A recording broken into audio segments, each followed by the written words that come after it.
Boa tarde, meu nome é Pedro Takao Yamamoto, sou professor de Manejo Integrado de Pragas da Exalc USP.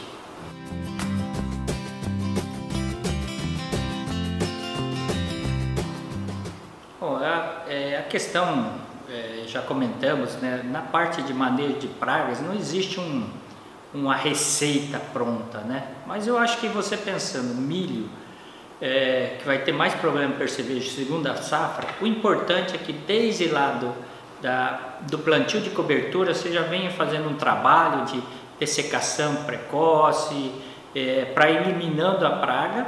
Depois na cultura de verão também continuar esse processo de controle do percevejo e principalmente antes do plantio da segunda safra de milho, na última safra de soja.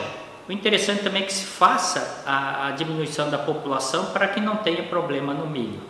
Obviamente, no milho você tem que tomar algumas ações, como tratamento de semente e, caso haja necessidade, também fazer pulverizações com inseticidas que visem o controle do percevejo. Então, é uma questão de um manejo continuado, começando lá atrás, lá na cultura de cobertura e vindo manejando até chegar na cultura que é o alvo maior ou que é mais atacado pelo percevejo.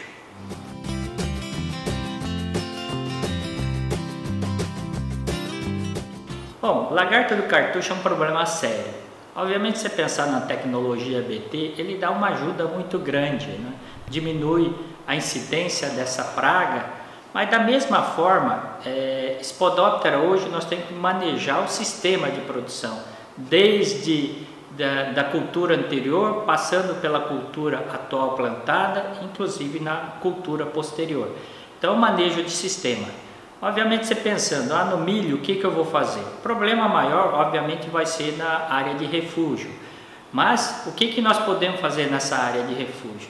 Desde levantamento populacional, para começar a controlar nas primeiras folhas raspadas do milho, da cultura, no início de infestação da praga, e além do químico, juntar também o controle biológico, o uso de tricograma para a eliminação dos ovos da praga, e com isso se quebra o ciclo. Então, o que é melhor fazer em relação ao controle dessa praga? É juntar, integrar diferentes ferramentas para não ficar numa só, tá? É uma quebra meio que de paradigma, né? Largar só o inseticida e pensar em outras ferramentas, até o cultural, pensando nas culturas anteriores, a cultura de cobertura, fazer um trabalho meio que continuado desde o início do plantio de verão, continuando até o final do ciclo aí das culturas.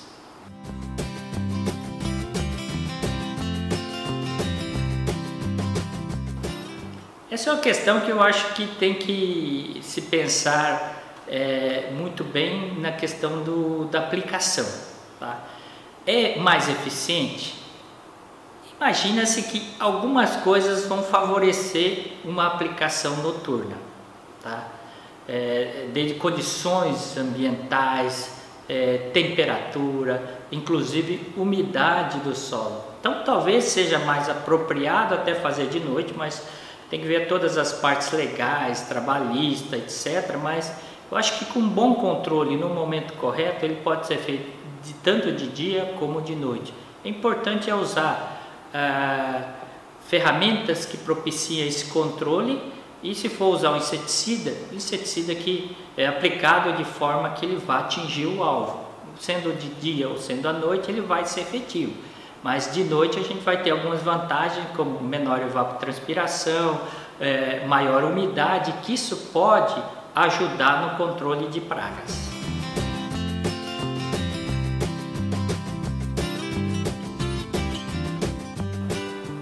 Essa é uma questão que se deve pensar. De uma maneira geral, as duas culturas são hospedeiras da praga. Isso pode ajudar? Provavelmente sim, tá? Mas também, se você pensar numa braquiária que você vai ter menos aplicação de inseticida, talvez isso favoreça os inimigos naturais da praga, tá? Mas Isso que tem que se imaginar. As duas culturas são hospedeiras da praga e braquiária em algumas regiões, então problema sério em pastagem com essa praga. Então a junção de dois, quer dizer, a gente aumenta muito o número de hospedeiros, de plantas que essa praga ataca.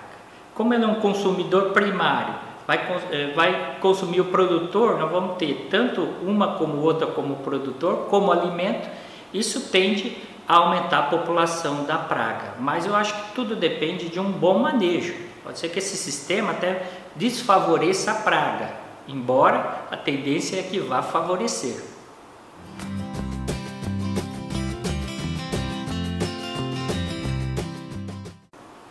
Aí é muito relativo. Então a análise que tem que ser feita é o seguinte: qual praga?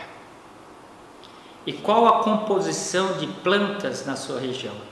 Se eu pensar numa praga específica, o pousio ele é bem efetivo.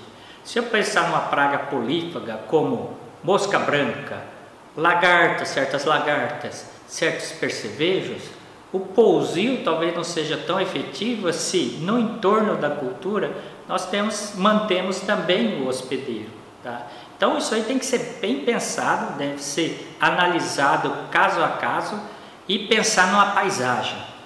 Não só aquela cultura que você está plantando, não só pensar na sua propriedade, mas pensar nos vizinhos e pensar também nas invasoras que estão ali na área de proteção permanente, área de proteção ambiental, porque se eles se hospedam nesses locais aí, talvez a questão do pousio não seja tão efetiva. Agora, manter também uma área sem nada é muito difícil, né, para um agricultor.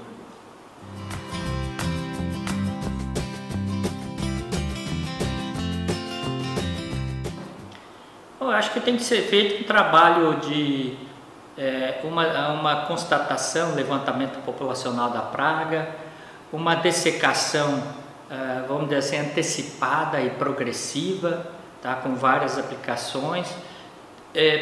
Se for populações altas de pragas, seja o alvo lagarta, seja o alvo percevejo, eu acho que tem que fazer a junção desse dessecante também com inseticida. Tá?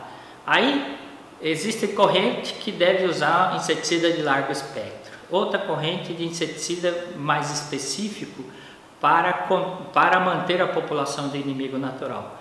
Então a escolha aí vai depender do que você tem, quais as suas opções. Eu acho que da mesma forma que a gente quer eliminar a praga, a gente quer manter os inimigos naturais.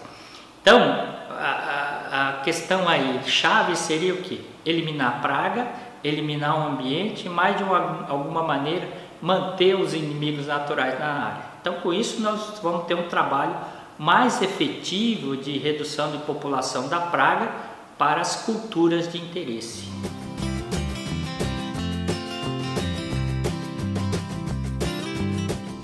Sim, para todas as pragas e para a cigarrinha do milho também. Pensar num ambiente mais equilibrado, com os inimigos naturais, preservar esses inimigos naturais para que ele faça um bom controle da praga. Nós temos que pensar também no manejo, numa ferramenta importante que é as variedades resistentes.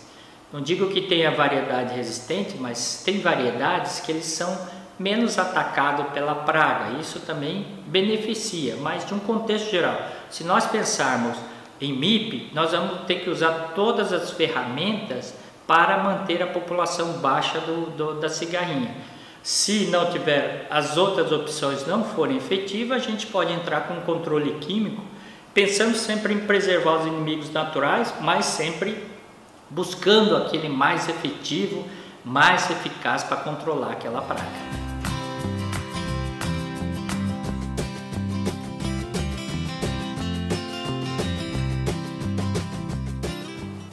Olha, se você pensar, todas as pragas que ocorrem na natureza, num período desse, ele tende a reduzir.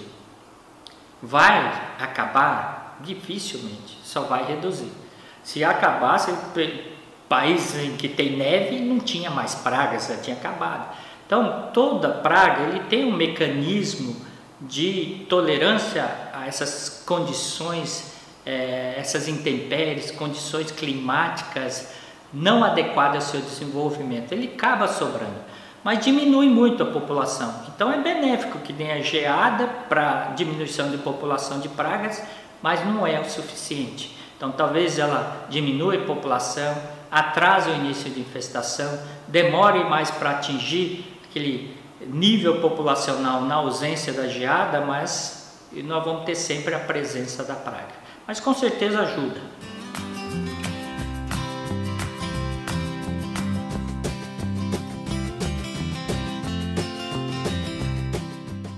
Sim, esse é um ponto importante.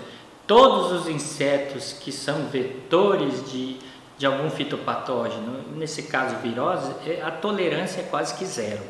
Então tem situação que é difícil até controlar a praga pensando em redução na incidência da doença.